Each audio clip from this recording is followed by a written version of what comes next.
ইসলামী bank এবং ইসলামী insurance কোম্পানিতে টাকা রেখে মুনাফা নেওয়া কি জায়েজ? অবশ্যই জায়েজ। অনেকেই বলবেন হুজুর ঘুরাই ফিরাই খায়। ঘুরাই ফিরাই ইসলামের বিধানই হচ্ছে ঘুরাই ফিরানো।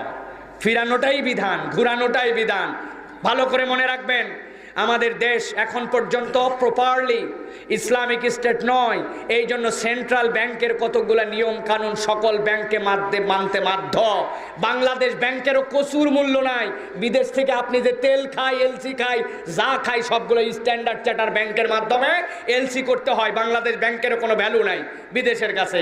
সুতরাং ইসলামী ব্যাংকেরও এমন কতগুলো বিজনেস আছে যেই বিজনেসে সিস্টেমের কারণে তাদের অধিভুক্ত হিসেবে চলতে হয়। কিন্তু যত দূর পারে শরিয়া বোর্ডের অধীনে তারা আমাদেরকে দ্বীন ইসলামের এইটুকু সহযোগিতা করছেন।